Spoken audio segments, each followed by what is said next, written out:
teammates. Welcome to the LiveWELL podcast. I'm one of your hosts, Jen Collings. And I'm Seth Christopher. Welcome to the Well. Hey, Seth, how's it been going? It's going well. How about for you, Jennifer? Yeah, it's doing pretty well. It's been a busy week. Beautiful day. Busy's an understatement. You might have heard North Carolina's school started last week, and it's been quite an adventure. Oh, really? How's that going? It's not bad. There's a lot going on. There's a lot to take in. You know, schools are virtual, and everyone is dealing with different circumstances. But it's been pretty interesting, is what I've used to describe it. Walk by my son's first grade class. He's locked into his computer, and it's challenging watching all those kids bounce around. There's a lot of activity. It's very stimulating. I can only imagine. Our kids I'm in South Carolina, so our kids actually start next week, and they are going into the school, but it'll be interesting to see because they haven't been in the classroom in quite some time. So I'm sure it's really hard for the teachers in North Carolina and the ones that are doing virtual school to kind of maintain the attention of, especially young kids. Your kid's young, so sitting behind that screen all day. Sitting in general is it's really hard. So I think that's a great segue to today's topic, Jennifer. Sitting, but let's spend some time talking about health behaviors. That's great. August is prevention month, and I think talking about health behaviors is a great topic for us to go to today. What exactly are health behaviors, Seth? Well, aside from just sitting, health behavior is an action to attain, maintain, or regain good health. These are behaviors that you can engage to prevent or to better manage chronic disease. But most commonly, you probably think of these as things you do to generally just have a better quality of life. Some common health behaviors are getting the appropriate amount of sleep, managing stress, exercising regularly, eating a balanced diet, and not engaging in risky behaviors. So we can't talk about health behaviors, Jennifer, without talking about their counterparts, risky behaviors. That's a great point. Those are really great health behaviors. What are the risky behaviors that you're thinking of? So risky behaviors are modifiable, so you can control them, and they're typically associated with negative health outcomes. So things like smoking, heavy drinking, poor diets, and a sedentary lifestyle. So there's just so much research and a lot of fascinating information on behaviors that it's going to be challenging for us to cover it today. But fortunately, teammates have experts like our LiveWELL health coaches who are better positioned to discuss their specific situations. But Jennifer, what do you think? Can we dig into today's topic with some high-level info and best practices? Yes, let's do it. We have some great information today, Seth.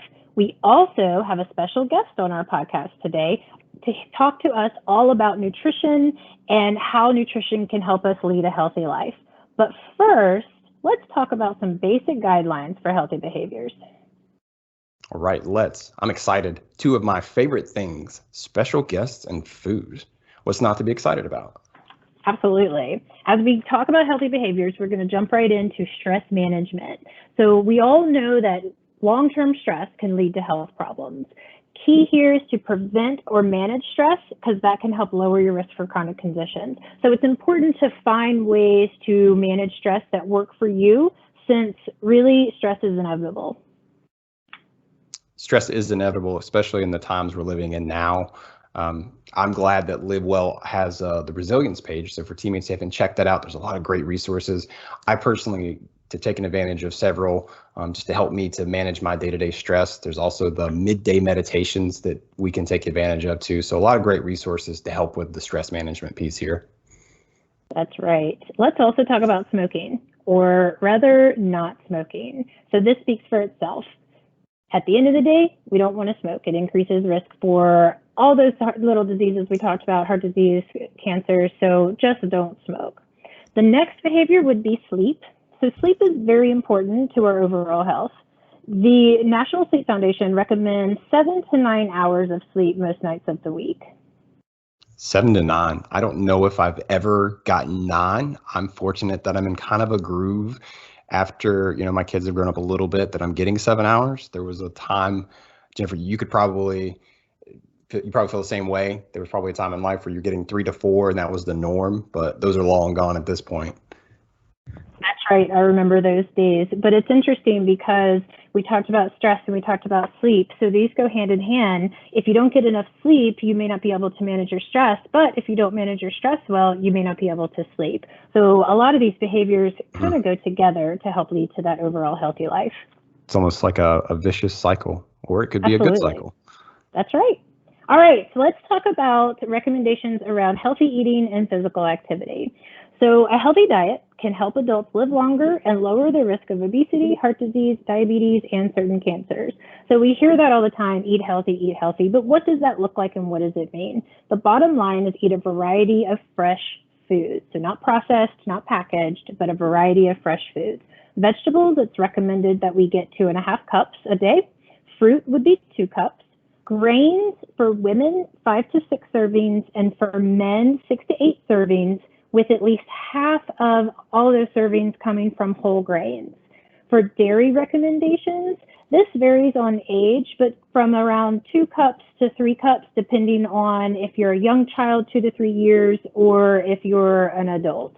So also, we want to talk about protein. So this is interesting. So the recommendations are 5.5 ounces a day. So think about that. That's like barely the palm of your hand or the size of your fist. If you think about when you go to order a steak, usually we get 8, 10, 16 ounces. So this is not a lot of protein, but that's what's recommended. There's more recommendations for each individual on the myplate.gov site, and then our special guest is going to go into that in more detail a little bit later. Also with the healthy nutrition would be managing calories. So we should all manage our calories, and again, this is individualized. The total number of calories a person needs varies depending on the person's age, their height, their weight, and their level of physical activity. So definitely talk to a dietitian or talk to your healthcare provider to get your personal calorie needs. So lots of great information about nutrition. Let's talk about exercise. So the CDC recommends regular exercise helps improve overall health, fitness, and quality of life. So when we talk about physical activity and exercise, we're talking about cardiovascular, muscular strengthening, and flexibility. The recommendations are 150 minutes per week for adults, or you could do 30 minutes a day. For kids, we're talking about 30 to 60 minutes every day for young kids. So really, it's getting active, making your life more about physical activity, standing up during the day, taking brief walks, something like that to help increase that time throughout the week. Always consult your doctor before starting an exercise program. If you have a chronic condition or if you have a past injury, make sure you just touch base with them first. And exercise, as a former exercise physiologist, I know firsthand, exercise is like diet for people trying to adapt new behaviors. It's just very frustrating because there's just so much information out there. There's so many considerations that go into it, whether it be physical capacity, knowledge-based, a lot of the variables within. So I'm glad that we're addressing that here, and I'm glad that you recommended consulting your physician before you start a program, but then also, reaching out to individuals that can help you to get to the right place. Absolutely. And, I too, my background's in exercise and exercise physiologist. And when I talk about increasing physical activity or helping people to build exercise into their life, I like to think of it almost as medicine.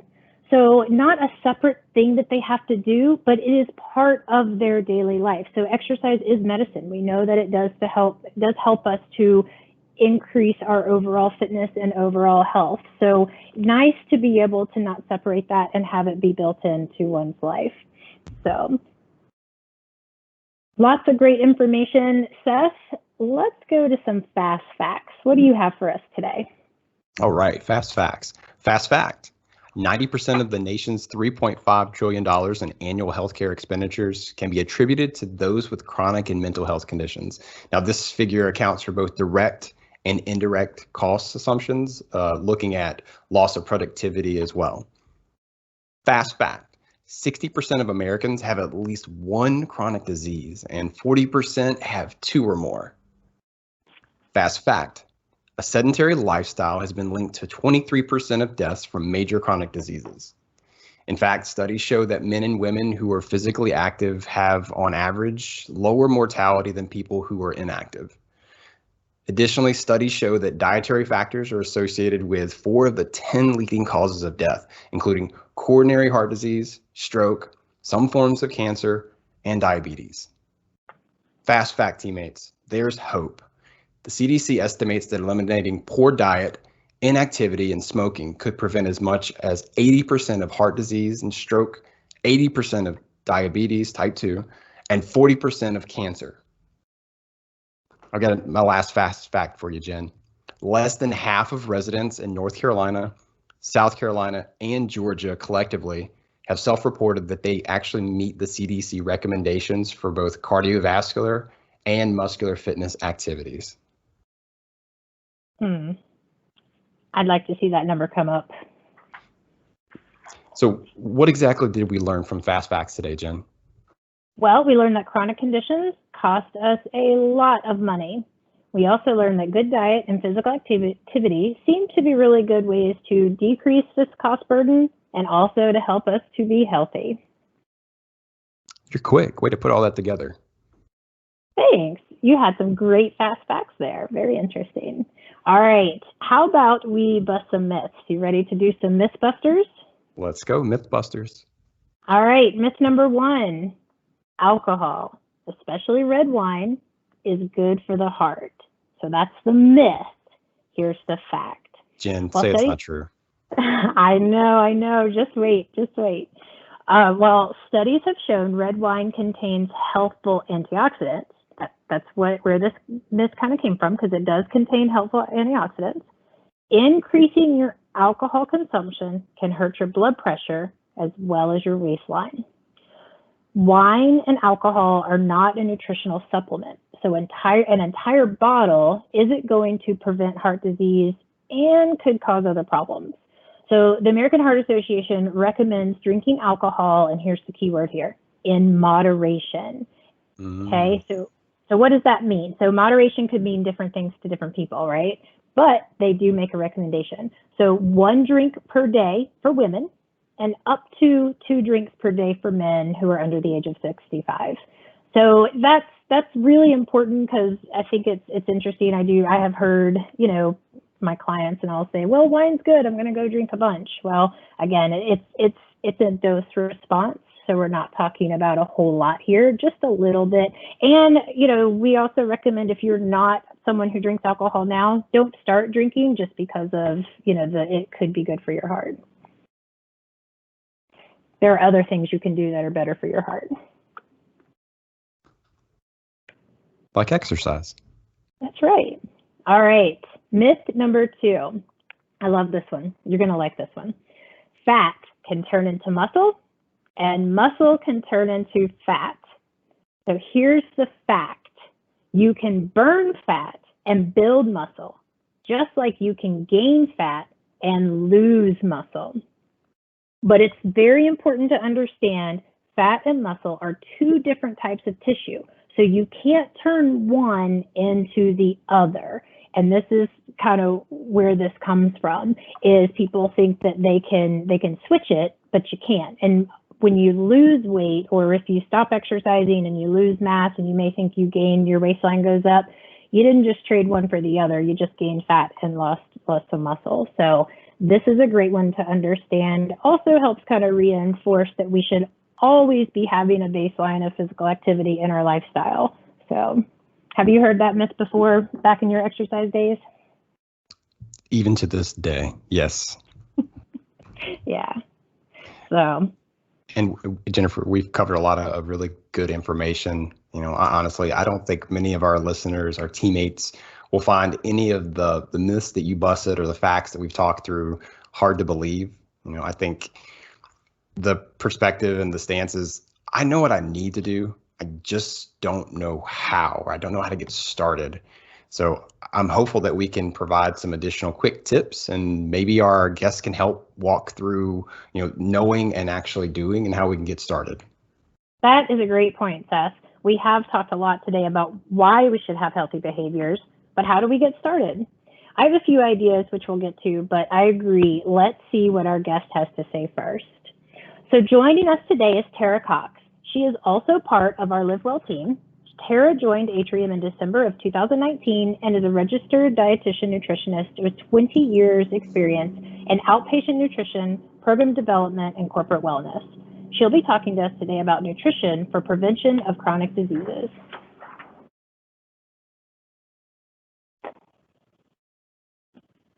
Welcome to the Well, Tara.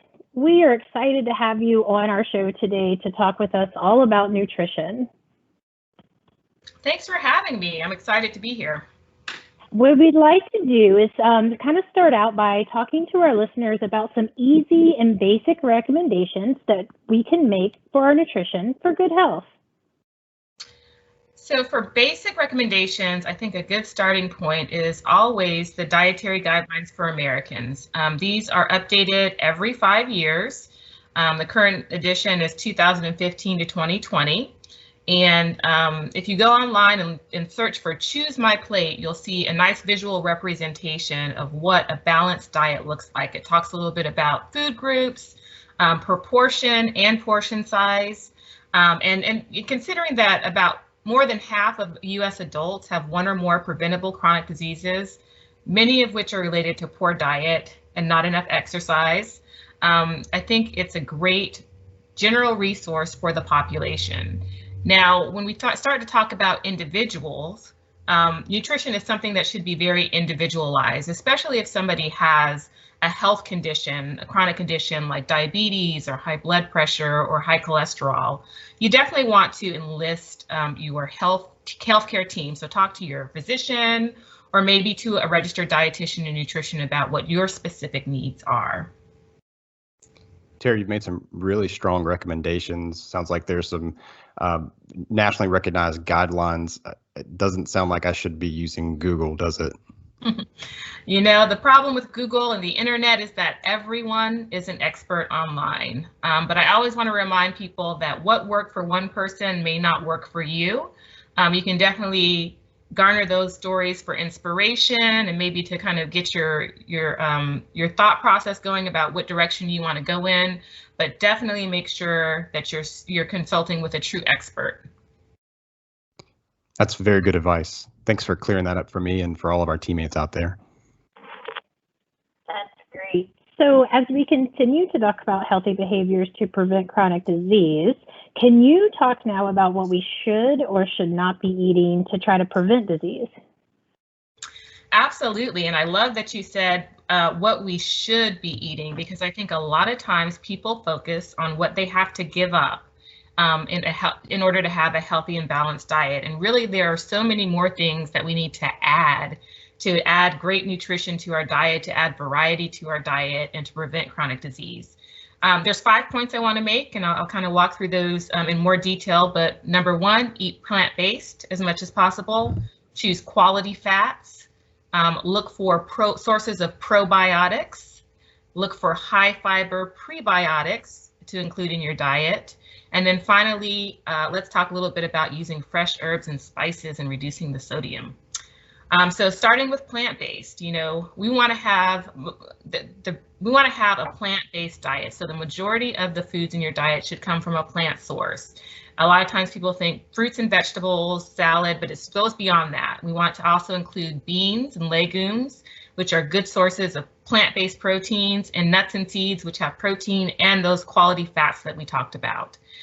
You also want to make sure that you have some fat in your diet, and that you choose quality fats. Omega-3 fatty acids are the ones that we're primarily talking about. Things like fatty fish, salmon, trout, tuna, and then those plant-based sources like the nuts and seeds we just mentioned, but also olive oil and even flax seeds are a good source of omega-3s. And then probiotics. So what does that mean? Good bacteria, probiotics. Those are things that are going to come from fermented foods like yogurt and kefir, aged cheeses, kimchi, sauerkraut, and then plant-based sources of probiotics are miso, tempeh, and then non-dairy yogurts. And that's going to give your body a nice, it'll keep your gut healthy. It'll keep the good bacteria plentiful in the gut. That helps with digestion, but a large portion of our immune system is also found in the gut. So it actually is linked to good immunity as well. That's really great information. I have a quick question about the yogurt, Tara. I love yogurt, but I'm sensitive to dairy, so I have had the plant-based yogurts a few times, but they typically are lower in protein. And, you know, previously I would eat yogurt for the higher protein content, but I didn't think about using the plant-based yogurt for the prebiotic or the probiotics. So is that another use to kind of that I could eat that plant-based yogurt again, or what are your thoughts about that? Absolutely. So, you know, I think that's very good that you've picked up on that. That means you're reading your labels.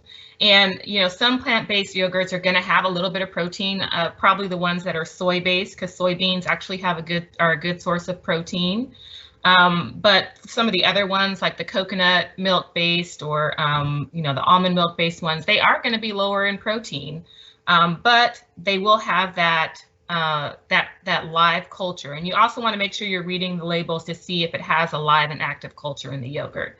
So, you know, read your labels, think about what you need for your diet as a whole, and then make a selection based on that. But yeah, there are a lot of good reasons to make different choices. That's very helpful. Thank you. Okay, and so thinking about probiotics, let's transition a little bit to prebiotics. So prebiotics are going to be the fibers and the resistant starches in our diet that these probiotics or these healthy gut bacteria live off of. So high fiber foods that are considered prebiotic foods are things like bananas, onions, garlic, leeks, asparagus, artichokes, beans, and whole grains.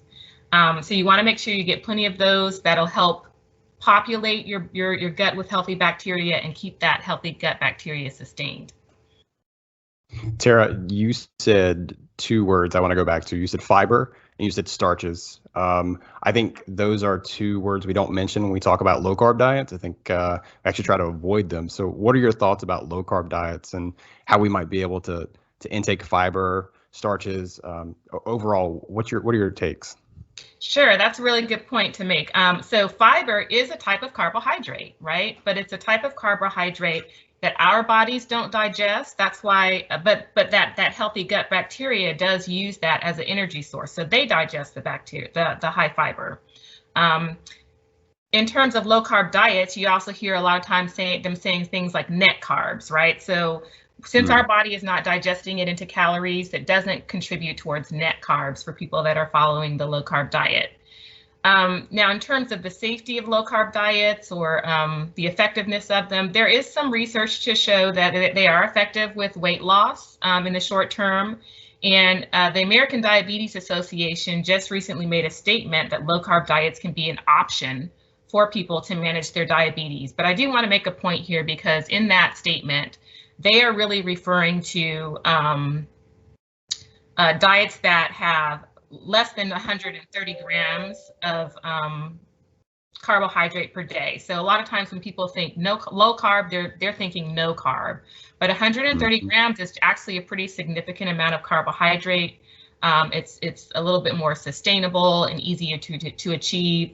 And they can go up to 40% of their total calories coming from carbs. Now, the research that has shown that has been done on diabetes management and low carb diets has shown that we see some reductions in triglycerides, we see some increases in good cholesterol, lowered blood pressure, and even sometimes reduction in medication. So it is an option.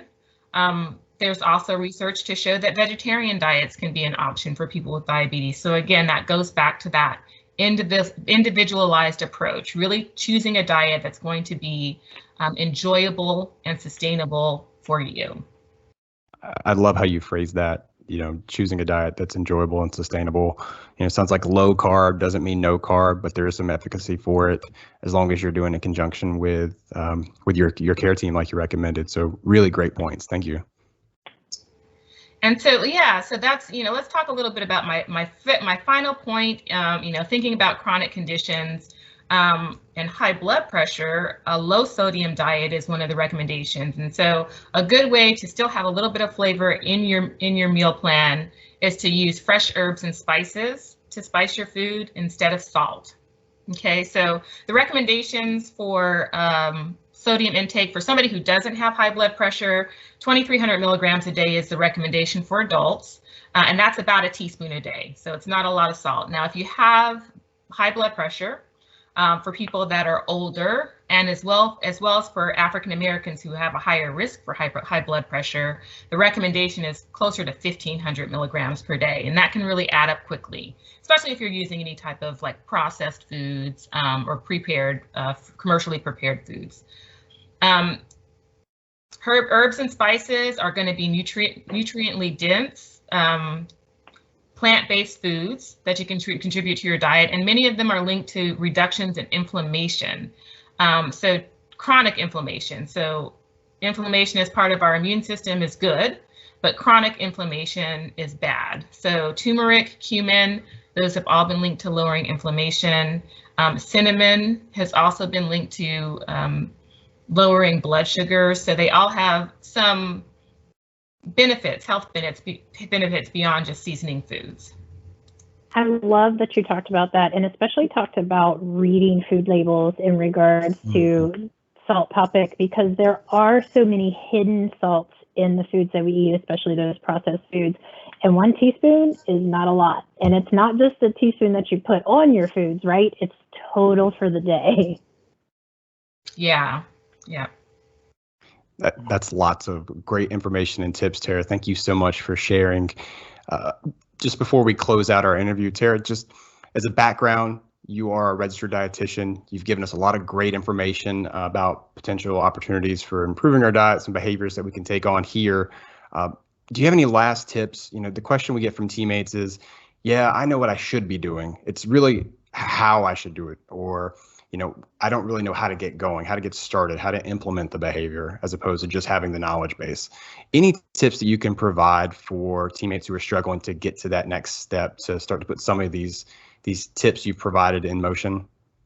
Absolutely. You know, we always talk about the what to do, but how to do it can be the most difficult part in the journey. So I always tell people, take small steps. You know, small steps done consistently can lead to success over time. So think about everything that we said today. If there's one area that maybe resonates with you, make a small goal in that area. Be very specific about that goal, and use that as your starting point, and you can build from that. So for instance, you know, maybe you said, hey, omega-3s sound like a really good thing to add to my diet.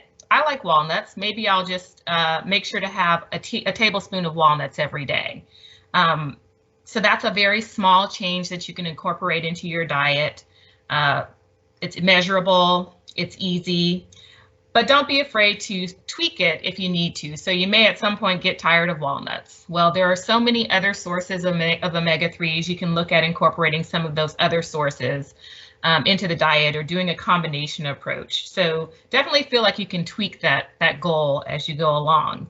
And then another thing that's really important for having success with behavioral changes is getting the support that you need. Sometimes that comes from friends and family, but sometimes you may need to enlist the help of an expert. And so just want to remind all teammates that they have access to a health coach. They can actually go online to our Total Health portal, log in, and schedule an appointment with a health coach. They can work with that coach on either a personal well-being goal, or they can work on a prevention goal that's specifically related to a health condition, or maybe labs that they feel like they need to work on.